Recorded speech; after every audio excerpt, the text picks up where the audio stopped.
one of the places that I always start from, and it was taught to me by my mentor, Gary Halbert, is you need to first and foremost identify the top 3 to 5 competitors in your niche. If you don't have your top 3 to 5 competitors, if you don't know who those people are, you are really, really messing around. You've got to know who your top 3 to 5 competitors are. You've got to know everything about them. You got to buy their products, reverse engineer their advertising, buy all their upsells, go through their funnels several times, buy the upsells, buy the downsells, get on their email lists. If they try to get you on the phone, get on the phone. You need to thoroughly investigate everything they're doing, get every conceivable email, every conceivable campaign, document everything. If these are a top 3 to 5 competitor in your niche, then they're doing everything that they need to do within the niche to be a top 3 to 5 competitor. And if you want to be among that crew, well, then you really, really need to get up to speed on everything that they're doing. This is such a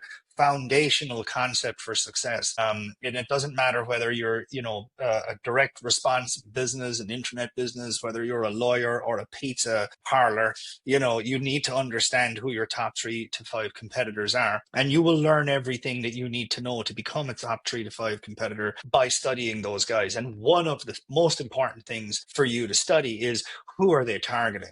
Who is their prime prospect? Because whoever they are targeting has caused them to become a top 3 to 5 competitor.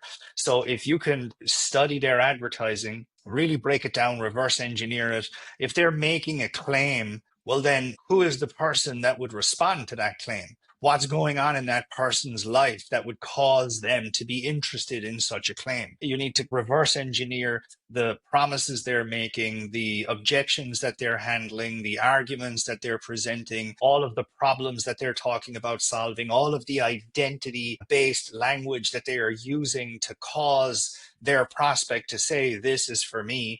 You need to break all of that down, reverse engineer, and start building a profile and an understanding of who it is exactly that these guys are essentially targeting. And if you can do that across the top 3 to 5 competitors, and you're going to be able to compare one prospect to the next, to the next, to the next, hopefully, and most commonly what happens is there's a lot of overlap between them. There's a lot of similarities among the prospects that they are targeting.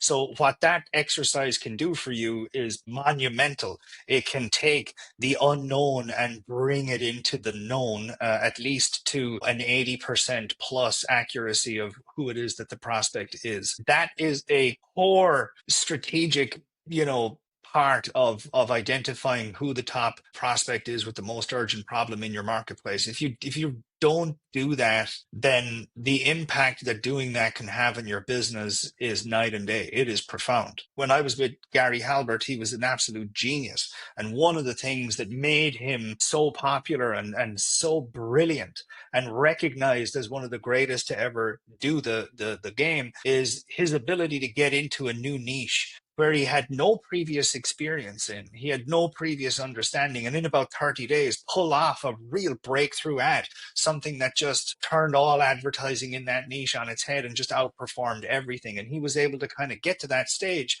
within about a 30-day period from zero, from a standing start. And at least one of the keys to him being able to do that was he would literally just be able to identify the top 3 to 5 competitors and begin reverse engineering what it is that they were doing and clearly identify who their prospect was.